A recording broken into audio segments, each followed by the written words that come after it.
I wear headphones and I put brown noise on. Brown noise? Yeah, it's not the same as white noise. Well, it's a shitty version of white noise. Yeah, it's a shitty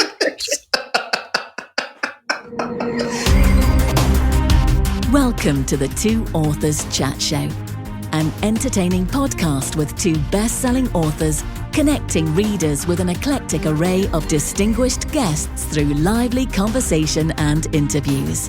Hosted by mystery, suspense and thriller writers Douglas Pratt and Nicholas Harvey. Hello, everybody, and welcome to this week's show, which we're calling Brown Noise. And I'm mentioning this up front because last time we forgot completely to name the show. Yes, we're very professional like that. So getting ahead of the game. Which actually that is kind of unusual for us. You're very, very detail oriented. So I don't know how you missed that. I don't know we had titles until episode 5. So yeah, I definitely dropped the ball. So we recovered. The last show is called The Episode That Doesn't Have a Title. That's right. Which is a great name. Great name for a show. All right. What have you been up to lately, Mr. Pratt? Oh, well, just working on with you on finishing up Missing in the Keys. We are getting close. We're so close. Exciting. Yeah, I think it's in your hands now. Gulf Dreams is doing phenomenal, doing some great sales. So that is ridiculously good, embarrassingly good. You should be embarrassed. I'm embarrassed for you. I'm appalled. I can't believe it.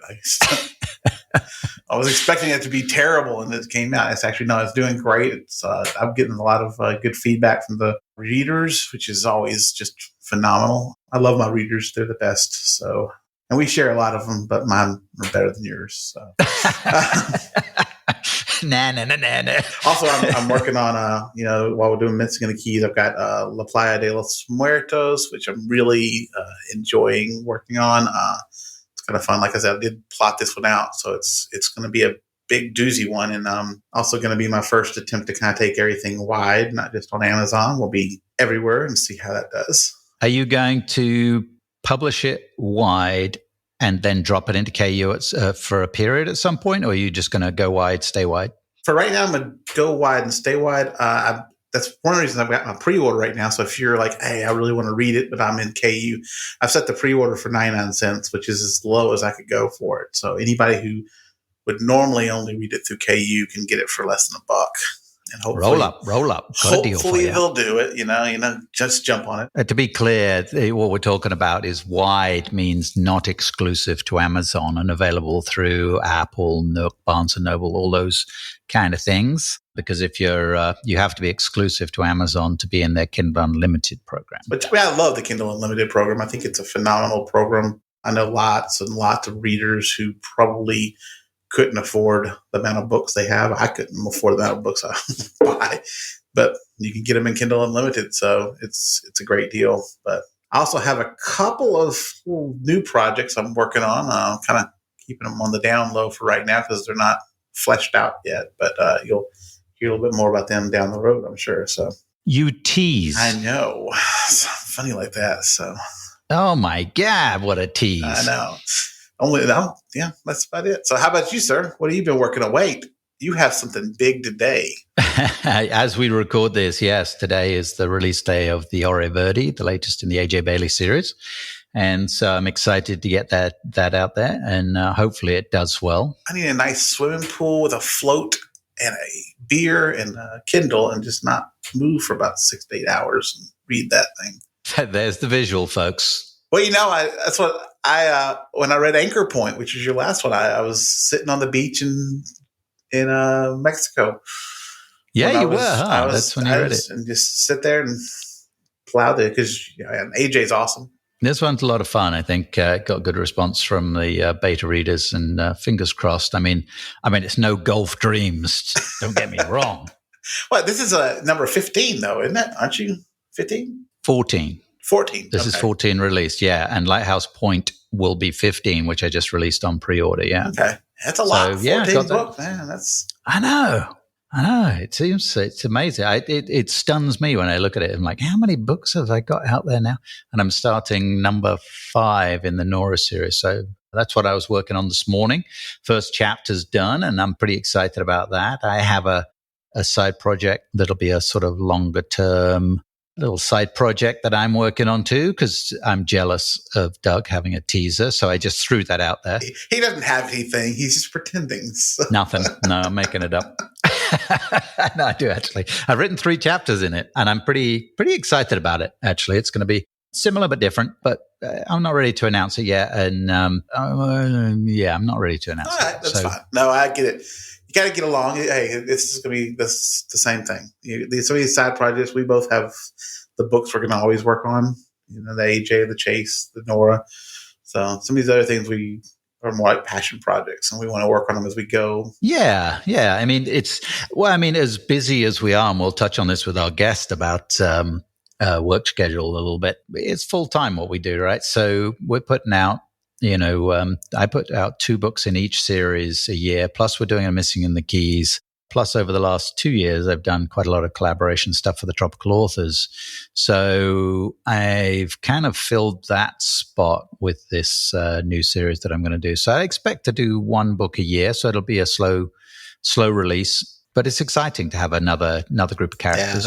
Yeah, those are fun when you get something new to start. It is kind of exciting. Yeah, cool. Well, how about a question? I've got a question. Let's have a question. Yes. What do you got? All right, our question looks like it comes from Bob down in Vero Beach, Florida. Nice place in the world. Could somebody do surfing down in Vero Beach? Maybe probably.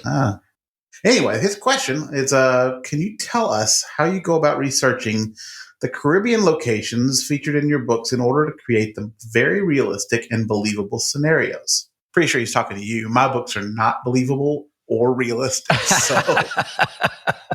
I don't think they're completely unrealistic, and they do have completely unrealistic. like you don't disagree. You're like, yeah. But you've got some great locations. Oh, I do. Yeah, no, some of the locations is fun. So, but you answer first. How do you go about doing your research, other than you live in Bonaire? So, yeah, I live there. Well, the Cayman Islands has been what we call our second home for over 20 years. So, both my main series are based in the Cayman Islands. Although I do feature other locations, and I do take them away from time to time. But we've spent many years traveling and staying in the Cayman Islands, especially on Grand Cayman. So, and over those years, first of all, we learned a lot about the island, the geography, various areas and what have you. We owned a place down there for quite a long time. We built great friendships with so many people there. So I have this wonderful lady who, Casey Keller, her and her husband Keith used to run Neptune's Divers in the Cayman Islands, and we dove with them from the mid 2000s on exclusively. Every time we'd go down, we'd just dive with them. They ran a little 6-pack boat.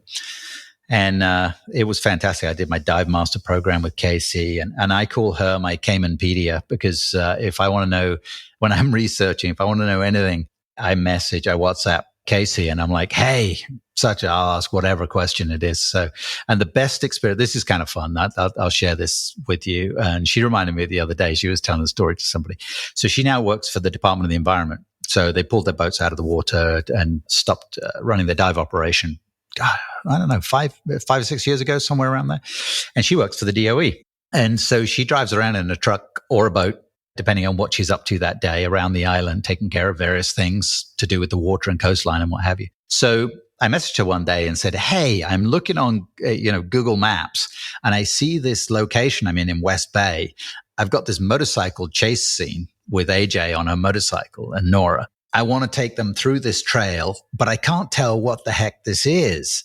And she said, send me a screenshot. I sent her a screenshot of the map. She said, I'm out in my truck. I'll go there. She drives over and goes down, and she says, it's a cemetery. And it looked from above, because they've got all these mausoleums, right? These big concrete mausoleums, because right by the coast it floods. She says, yeah, it's this cemetery. It's brilliant. I'm like, oh my God. So I'm writing this scene. I'm like, okay, if they turn right here and they go across here, what do they come to? And she's like walking down the trail with her phone, messaging me back, going, okay, and now it turns to dirt. And yeah, there's room through there. They could make it to the coastline. And then it turns to this.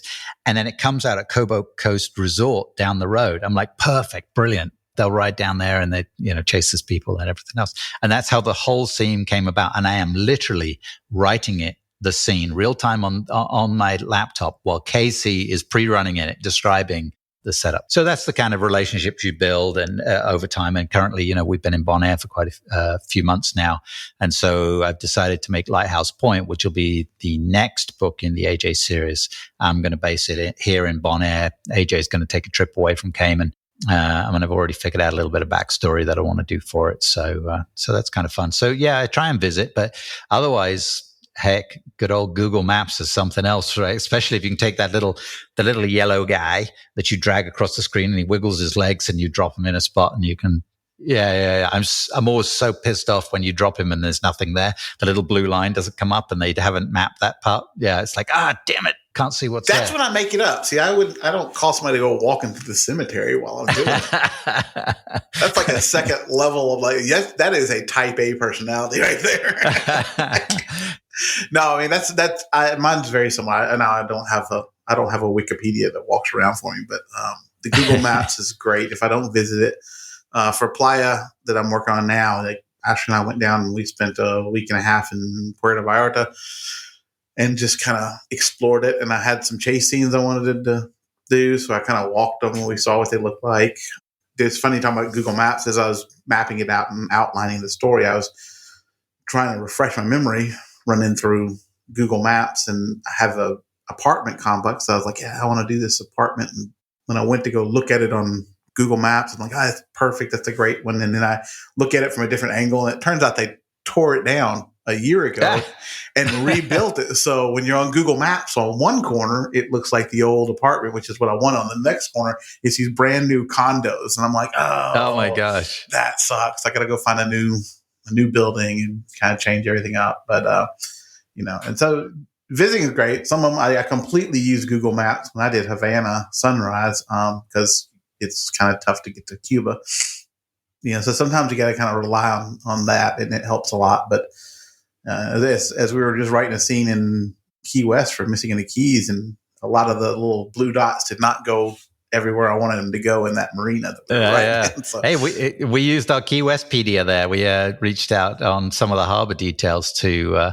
Obviously, I lived in Key Largo, which is 100 miles from Key West. But we'd go down. We've been down to Key West a couple of times, but still, I've got some friends in the Keys who know the areas real well. So that was great. We were mapping out a scene of what's happen with a certain vessel down there, get hold of a contact down there.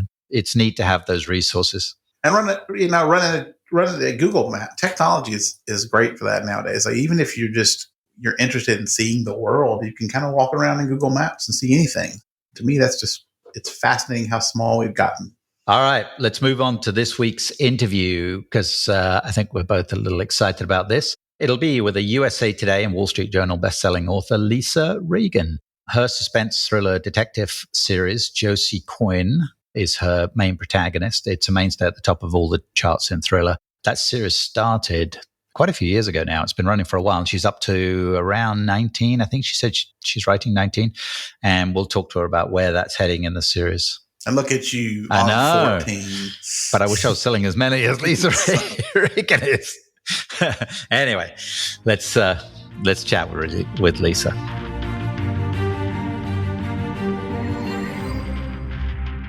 And welcome to the show, Lisa. How are you doing today? Great. How are you? Thank you for having me. You're welcome. And it's storming there in Pennsylvania. I think it's storming everywhere. I just talked to Nick Sullivan, a friend of ours, before he came over, and he's in New Jersey, and he's having a new roof put on his house. So today it's like Armageddon storm is happening over his place as they're trying to put a roof on it. So why don't you tell us a little bit about how you got into writing and a little bit about your journey, which I'm sure is a interesting one, as you're now this mega author doing incredibly well, and congratulations. Thank you.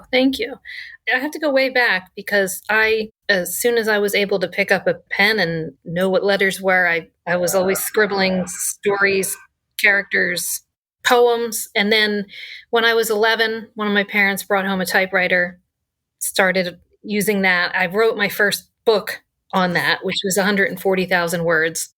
My Josie Quinn books, if you pick up one of those, they're like 80, 90,000 words. So if you can imagine. And then I went to college just for English, not really knowing what that would look like after I graduated. And I was writing, just writing the whole time. And then I went to graduate school for education, thinking I would teach. And then in the student teaching portion of that, and I realized it was just not for me. Not because of the kids. The kids were great, but when I looked around, for me, it would be the kids. She's like, it's not the kids, I promise. No, well, I mean, I had a good student teaching assignment. The kids were great. Although the first day that I student taught, I was so nervous that I was sweating profusely. And all of the kids felt the need to point that out. Even more, you're really sweating. God, you're sweating. Smell funny. Yeah. I was like, oh, thanks. Kids. Nothing more humbling than children to bring you down to yourself. So, yeah. I just looked around at all of my student teaching, like my colleagues that I had gone through the grad school program with, and they were super into it, wanting to be there at 5 a.m. and leave at 9 p.m. And I was like, I want to leave at 3 and go home and write. So I didn't get certified. I got my degree and everything, but I didn't teach. And then I got a job as a paralegal with a solo practitioner who did not go to trial very often because that is very time consuming. And so basically I could work all day and then write in the evenings. And then even with my daughter, when she was younger, she would go to bed at a pretty reasonable time. So I would have plenty of time to write. And then I started querying agents in 2006 and took 4 years, 154 rejections until I got an agent. Yeah. How many? Yeah, 154. Wow. That's a good batting average right there. Yeah. No. Yeah, the difference between you and millions of others is you landed a deal at the end of it. Yep. Yes. Yeah, yes. which is great. Which is great because I was like really literally running out of agents to query. People to send it to. Is there anyone just fresh out of college starting a query, Sending it to librarians. Yeah, I know. Start at the bottom because they probably won't remember me after 4 years. That's right. Yeah. This whole time I'm still writing and I'm watching like my other writer friends get deals and get published, and I get the agent and I'm like, this is great. I will have a book deal in 6 months. And 2 years went by. We're down to like the last publishers that exist. A lot of the houses loved the book we were pitching, which was my first book, Finding Claire Fletcher. Didn't think it was realistic, even though it was literally based on real things that had happened. It's like literally my agent was like, oh, you don't think it's realistic? Let me list this half dozen real life cases that are identical to this. Mm-hmm. Yeah. No. So yeah, it took 2 years, and then this new publisher opened and they loved it. They took it. They took my second book, which of course, I had plenty of time to write. The first book did well for a tiny, tiny publisher that's new and doesn't have much of a budget. And then between the first and the second book coming out, they closed. Oh no. Yeah. I had some pretty good momentum. It wasn't great, but it was something. And so they kind of said to me, we'll leave the books on the market, we'll leave them up for the duration of your contract, but we're not really operating. So they kept hold of the rights still. They offered me the rights back. Okay. But there was a lot, like I said, there was momentum building, and I didn't want to lose it. And I was still going to get royalties. Yeah, gotcha. So it was kind of like, okay, we'll leave them up for sale until I figure out what I want to do. And then in the meantime, I had written yet another book. I didn't want to spend 6 years waiting for something to happen. Right. So I said to my agent, hey, here's this new book. If you don't want to sign me for this book, that's fine. But if you do, if you can't sell it in 9 months, I want it back and I'm going to self-publish it. And she would not agree to that. It was like 3 months off the contract, but she didn't want to do that. So I was like, no problem. I'll just self-publish it. I self-publish it. And then a month later, I get an email from an editor at Thomas and Mercer, which, by the way, I thought was a prank. And I would. Bet, yeah. If they sent me an email, I would think it was a prank. I was deep diving to see if this person really worked for Thomas and Mercer. Yeah, LinkedIn, you're like all over the place. Yes. Yes. Who is this person? How long have they been, will Thomas and Mercer admit that they work for them? Yeah. They loved the third book. They wanted to, take it and give it a new cover and publish it under their imprint. So naturally I said yes. And then, that did even better than the first two books and kind of gave them a little lift. And I just, at that point in my life, I was just kind of a really super slow writer. And the editor kept saying to me, you really need to write a sequel. You really need to do this. And I was like, well, I'll get to it when I get to it. I have this family and this other job. And by the time I wrote it, my editor, the president, everyone from top to bottom that I knew at Thomas and Mercer had left and been replaced by other people. Oh my gosh. Yeah. So I think it was, I even forget who was president then because it's not the same person now, but I contacted them and I said oh, hey, you guys published one of my books. Could you look at this? And they were great. They said, of course we'll look at it, but they didn't really like it. And the first book hadn't done well enough to justify this publishing a sequel. So I self-published that. And then I did get my rights back to the first two, and I self-published those. Everything was fine. I wasn't certainly breaking any records. I had some readers. I had a small following. And I had written a sequel to my first book just because so many of my readers wanted one. And then after I finished it, my writer friends read it and they were like, you should pitch this to somebody because it's, it's really good. It's better than your other books. And so I looked around and it was like, well, I already had a contact with Thomas and Mercer. I was very happy with, the job that they did. And then there was also Book Auteur, and I had read a bunch of their authors and loved their stuff. And so I pitched it to both, and Book Auteur said no. Thomas and Mercer said yes. So they published those. They actually took the first book back, and republished that and the sequel. And then I was still in contact with Book Auteur, and the editor was like, really love your stuff. And these weren't right for us, but what else have you got? And then I just sent her every single thing, just stuff written on scrap paper, every idea I had ever had in my life. Some of the ideas were literally a sentence. Some of them were 30 pages, and I just sent her everything. And she chose one that turned out to be Josie Quinn. And so you were with Book Couture from the moment you started doing Josie Quinn? Yes. And I actually wrote that book without any guarantee of a contract. She just liked the idea. And she said, if you can write this and, 2 proposals for 2 more books in a series, then we'll talk.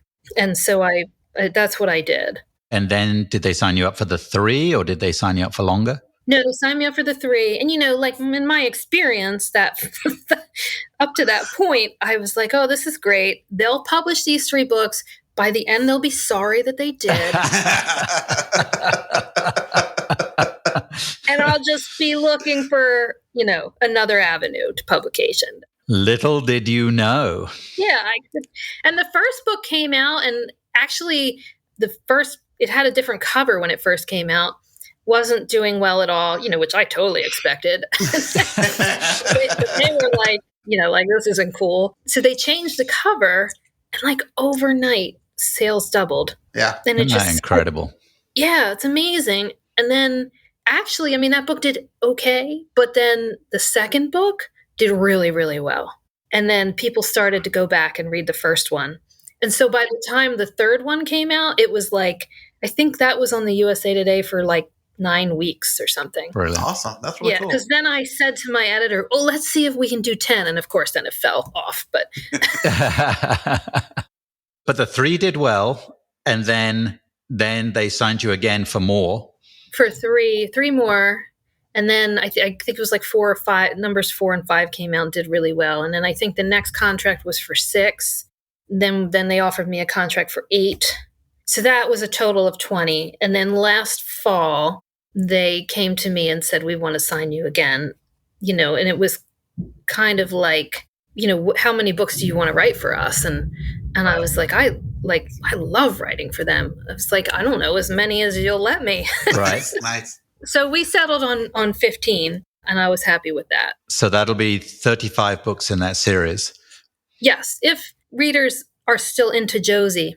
Yeah. If you get to book 25 and readers are like, I am done with this, I've got a whole bunch of other ideas. Yeah. Scraps and scraps of paper, right? So yeah. Yes. So now I'm casting a question here. So you earlier you said you're a slow writer.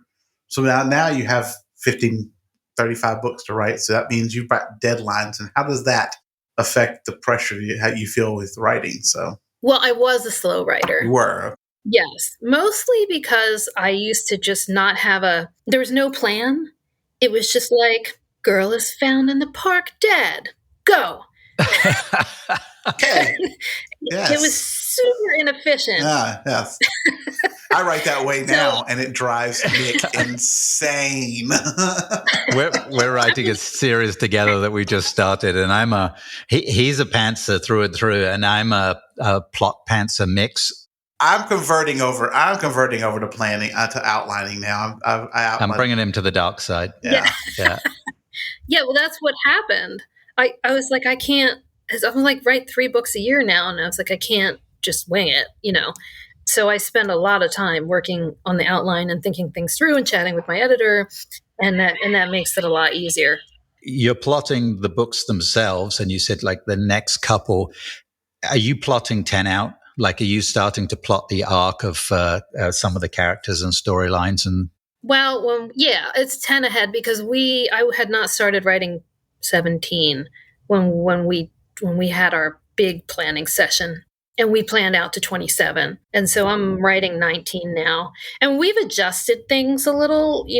I am able to get on a call and talk to my editor at any time, and we had talked about doing a prequel for book 20, and then the response from fans didn't seem that enthusiastic. So we were like, okay, we won't do it. We'll just go right to whatever the next book in the queue is. And so that's what we do. So like with your fans and your what do you think are like your readers are looking for in thrillers and those kind of tropes? And do you get that kind of feedback from them? Because you've got a good relationship with your fans, correct? So.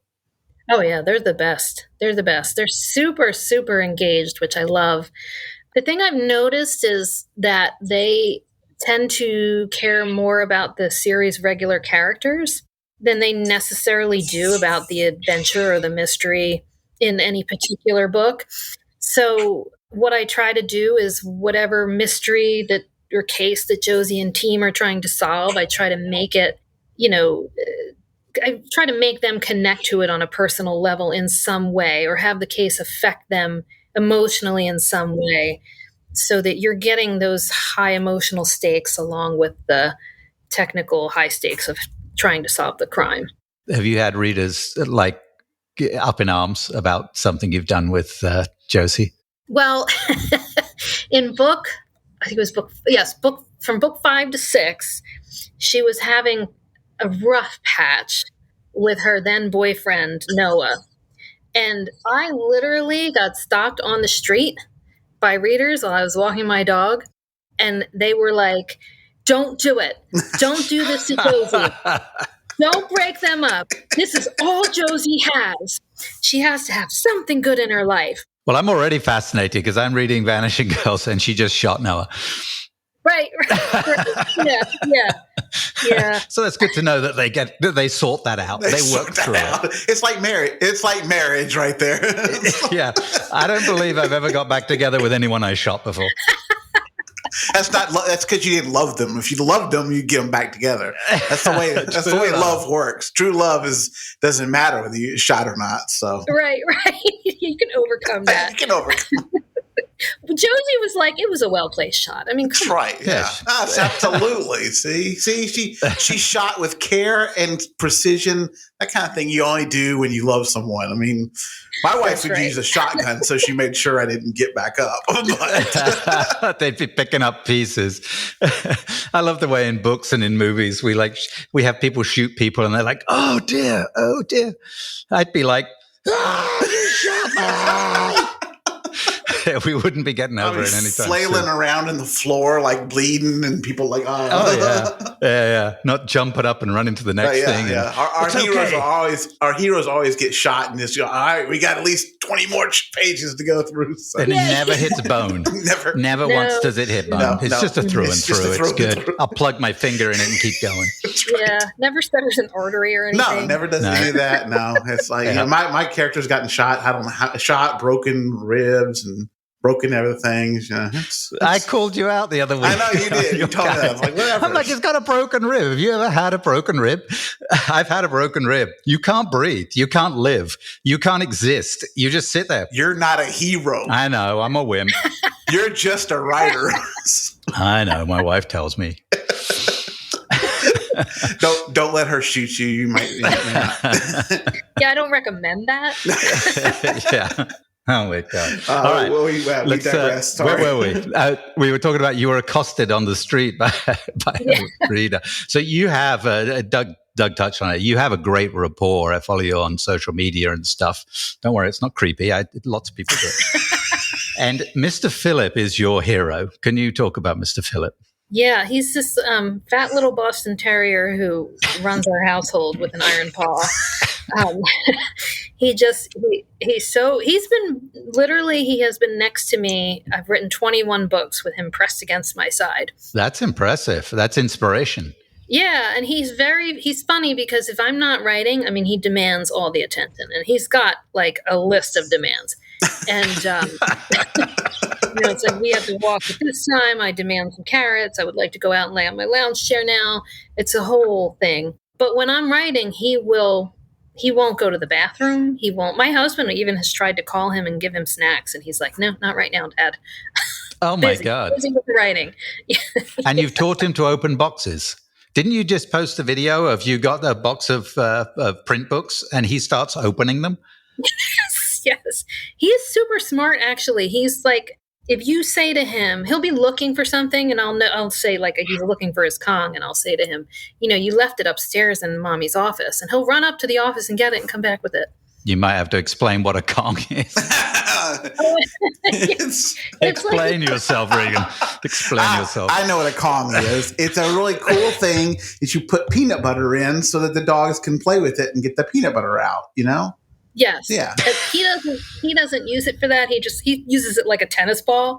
It's fair. So it's this oddly shaped thing that it just bounces and like you never know which direction it's going to go in. So I apologize for Nick. He's British and he has a dirty mind. But apologize for me. You just said dogs and peanut butter. I mean, why does your mind go back to that? I'm talking to your mom. So. Well, yeah. While we're on the subject, this is a lot of fun. But poor Doug just lost one of his dogs. Of how old? 13. She was about 2 months shy of 16. 16. That's it. Oh my God. Yeah, just the other day. Yeah, we had a. She was great. I mean, she was a fabulous dog. She just kind of was out with my kids walking through the pasture. Came in and went down, and turned out she's had a tumor. We knew it was kind of close. She's 16. She's a big dog. So that's so sad. So sorry, mate. I will probably memorialize her at some point in one of my books. So because name a you have to buy a new boat. My main character lives on a boat. The name is Karina, and Karina was her sister who passed away like 5 years ago. So now I got to figure out how to put her in there too. So kind of give her a little memorial.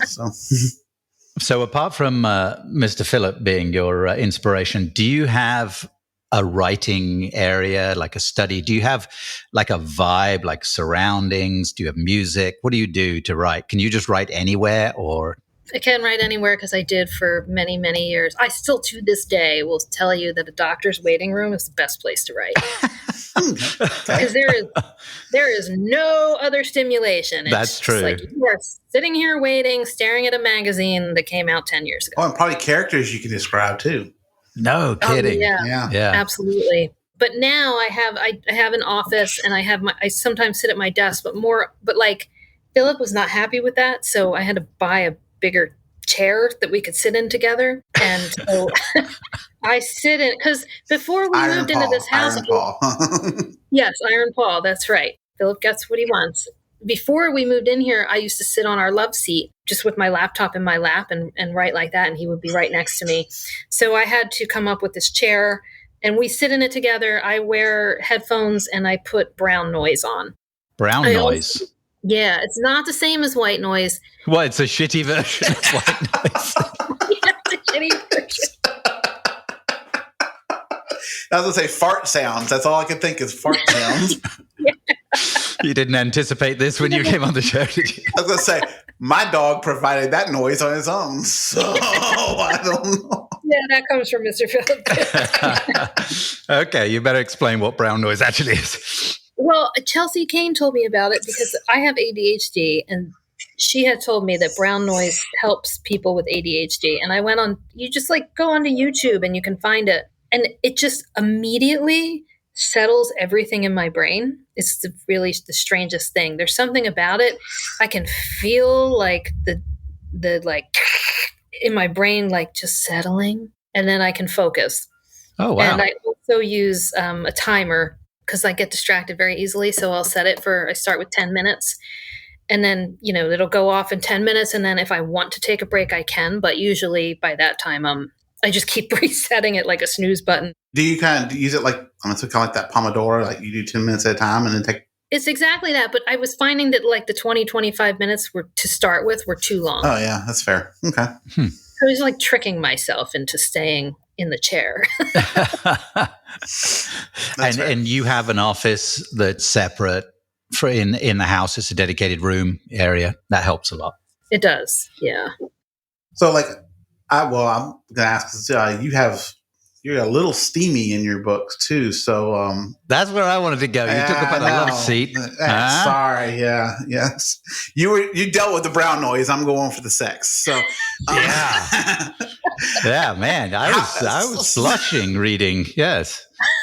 I guess that's a good question because that's something I know that one being it's tough kind of to write that kind of steam into your books with and find that right level. Tell us your techniques and stuff. And my secrets are just that I had read like Karen Slaughter and Lisa Jackson and Tammy Hogue, and to me like that just always seemed like an integral part of a good thriller was to have a nice steamy sex scene. But then actually after I think in Vanishing Girls, that is the last one because I found that readers actually don't like that.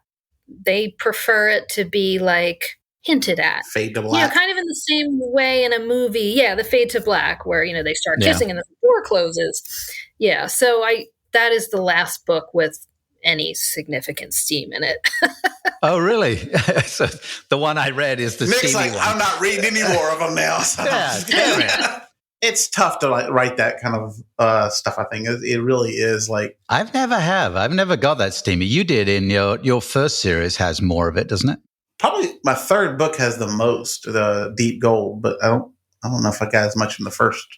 It get more steamy and crossed over. Yeah. So. Mine are all PG-13. It's interesting that readers where they draw the line, right? I mean, you can steal little babies and do things with them, cut throats, shoot people, stab people, cheat on people. You say the F word once and they're like, oh. Say the word, say throbbing, and all of a sudden it turns them off. So it's interesting. It's difficult to get that right, I think, yeah. Yeah, and it's just, I actually, that scene, I think it's the scene in the woods, I think is the most probably graphic one. Yes, it is. And I literally just had a reader the other day write to me, and she was like, I read up to the scene in the woods, and no, I will not be reading any more of your book. She has a thing about ticks. That's all it is. She's like, I don't. You'll get ticks down there. I don't know. That's just how you gonna do it in the woods. There's sticks everywhere and leaves. They're all over the place. I know. It's really not practical. It's like shower sex. You can't do that either. So that only works in books too. So. She was fine with like, all these teenage girls being raped and murdered, and fine with people being shot and people being lured and drugged against their will. And like, all that was fine. But, a little bit of sex, like, I mean, that's kind of how you got here. But I mean, Okay. Yeah. I have we could go on about that all day because the, TV and what's allowed on TV and what's not allowed on TV. I'm blown away by how, I don't know how we've got ourselves into this place, right? Right. You can see a naked woman if her head's chopped off or there's a limb missing on the slab of a table as the, examiner is going over her, right? And you can see a naked breast. If it's been, if she's dead and been mutilated, but a perfectly in shape man or woman without clothes on, oh no, we can't have any of that now, can we? No. It's an interesting place we've ended up. That's why you have those. That's why those special sheets that come up to the girl's neck and the man's waist. Yeah. yeah. When they're lying on there. Okay, so you've got a long series now. You're well into that series. You've got a lot more books coming up in that series. How do you keep yourself, which in turn keeps your readers interested? How do you find those new stories and new ideas that stimulate your imagination? It's tough. I mean, we go through, when I talk to my editor, we go through a lot of different scenarios and possibilities and premises, and it just has to be something that I don't get bored with. There's no other explanation other than that, like, we talk about 20 things and I have to find the one thing that, keeps me interested, that I think will challenge Josie in a different way than she's been challenged before, and then by extension me. And then in the actual day-to-day writing, like yesterday, I was writing the scene in 19. I was like, I'm not just really not feeling this. It's kind of boring. And like, if I'm bored, the reader will be bored. And so I closed my laptop and I was thinking about it. And then I went down to talk to my husband, who is a lifelong hunter, fisher. He's been in the military, has all the outdoor survival training and all that. And I said to him, That's a handy resource, isn't it? Oh, it is the best. Yeah. Yeah. He is the best. And he's lived like the super adventurous life. And, I've been sitting at this laptop. So, so it's great. And I said to him, I remembered, he's had encounters with black bears a few times, one very close encounter. And I said to him, I think maybe, this would spice things up if Josie encountered a bear. Like, we haven't done a bear yet. We've been in the Pennsylvania woods for 18 books now. Yeah, you're going to come across a bear at some point. And so he took me through all this. I'm like taking notes. He took me through the whole thing, his encounters, other things that he's known. We looked at the Game Commission website together. He told me things you're not going to find, kind of in books necessarily. So, it's just stuff like that. Like, I use him as a resource a lot. Or if I get stuck and I'm like, I'm just not feeling this. This is really boring to me. I talk to him. I have some other writer friends who are really good. My friend Maddie Dalrymple and Jane Kelly, they will jump on a Zoom call with me, drop of a hat, to talk about plot. And of course, my editor is always available to me as well. That's great that you've got an editor. That's one of the things that comes with Trad. I mean, we all have editors, right? But I think that more intimate relationship that you have through a trad published situation is pretty interesting. And has it been the same editor from book one? Yes, it has. And actually, my editor is on paternal leave this year, so I have another editor, like a temporary editor. But they were in New York in September, and we met, the three of us, together, so that my editor could kind of hand me off and I would feel comfortable. Oh, wow. Nice. That must be a bit of a stressful segue, right? I mean, although you've laid out what's going to be in those books already, I suppose. It was at first, because I was thinking, my editor is really used to my habits and my anxieties and my routine and how I work, because I always have like a major meltdown at some point in the first draft. And I was like, so does Nick. Don't feel bad. So part of it. I get all cap letters. Oh, it's all part of being a diva. It is. Well, you're special like that. But no, the new editor has been great and so much better than I ever could have imagined. So I'm really happy. Well, hey, so I've got a question for you. So with coming up on 35 books, are there any TV movie options coming up anytime soon? Can we see Josie on Peacock or something? I would love that. No, I mean, we get phone calls or messages, I should say messages, emails and such, from production companies saying, we're developing projects. Are these still available? And, I say yes. And then I refer them to Richard King does our rights with my publisher. They handle that. And, they have conversations with him, but none of them have ever reached the point of more discussion yet. Yeah. It's all of us as writers, right? That's the dream.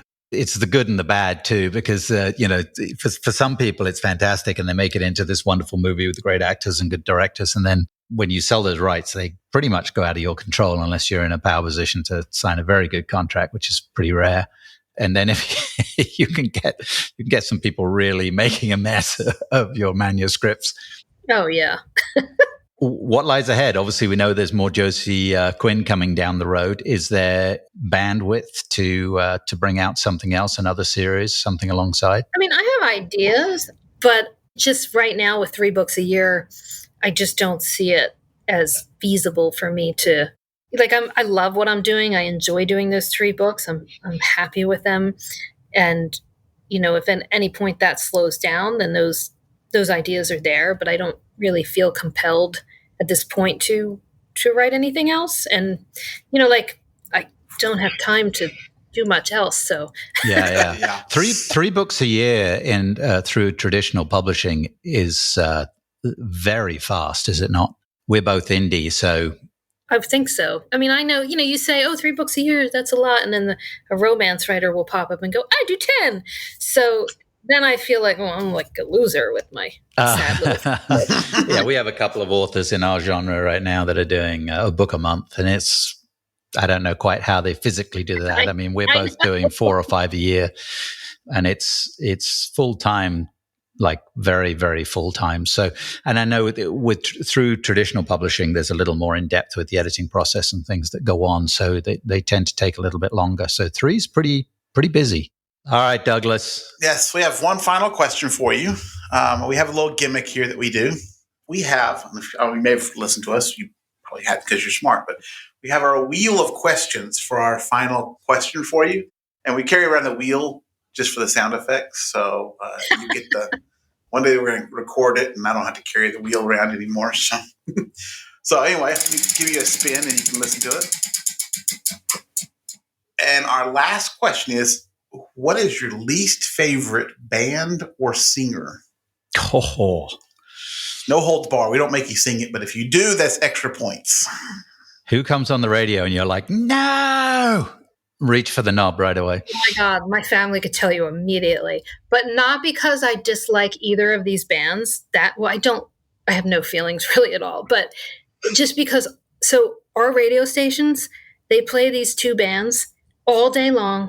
Literally every time you're in the car and one of their songs will come on and you will change the channel and it's the same effing song on the other channel station. And it's every day. And this is terrible, but it's Bon Jovi and Queen. Fair. And so now I have heard Bon Jovi and Queen so much that I just can't. I can't anymore. And I mean, they're both great bands, but I can't. They've just been overplayed for me now. And my husband immediately, if either one of them, well, I should say when they come on the radio, he's very fast. He's like, I know, I'm going to get it. He changed it. Do you find your husband sitting in a closet with headphones on, listening to Bon Jovi and Queen because he actually likes them? I don't know. I'll have to check. I don't mean to bring paranoia into your marriage or anything. So that leads me. What is your least favorite Queen song? Yeah. Oh, this is terrible. But again, just because I've heard it, I don't know, millions of times. It's the most famous Bohemian Rhapsody. That's it. Yes. I just can't. I can't anymore. It's too much. It's too many times. Too many times. That's fair. They do play it a lot. I don't know. What do you got, Doug? Who's yours? My least favorite band or least favorite Queen song? Least favorite band. There's a couple of them, but the Monkees. I absolutely hate the Monkees. The most well-meaning, happy, joyous band of all time. The Monkees never hurt anybody. Years and years ago, they did. First of all, music in general is terrible. I mean, they weren't even a real band. They made them up. They did, yeah. In 1996, I went to the Mid-South Fair here in Memphis, and at the time I was newly married. I had a baby. He was not even a year old, and we were there. My father-in-law and my sister-in-law performing at the fair, so we got to go in, and the Monkees were playing, and my mother-in-law is a huge Monkees fan. And so we go in, and when you're sitting there in 1996 and the Monkees go, let me play you something new, you're like, oh God. So I'm holding my 11-month-old, and he's being just a perfectly good child because he was a good child. And so I pinched the absolute shit out of him so he would cry. And I was like, let me take him out. To which I went out, and I think we had a funnel cake together. Yeah. I know that is a hatred right there, where you abuse your own offspring to get out of listening to the Monkees. How about you, sir? What is your absolute worst? Oh, you know mine. I want to take that flute and shove it where the sun don't shine. I cannot stand Jethro Tull. I don't know why. I'm trying so hard to get Jethro Tull. If anybody knows Jethro Tull and they would like to be on the show, we will have them on just to talk to. You'll just have to mute me the whole time. I'm going to sit in the background, muted, snapping flutes. Aqualung. Oh, killing me. I would pinch a baby.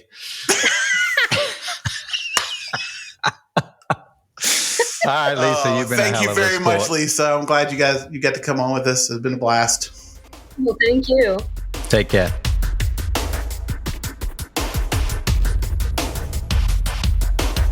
Thanks for listening, everyone. Thank you so much to Lisa Regan for joining us. What a great episode that was. She was a hoot. And what was really cool, she was talking about there was thunderstorms in Pennsylvania where she lives. And every once in a while you could hear the thunderclaps in the background. It was loud, yeah. I was like, man.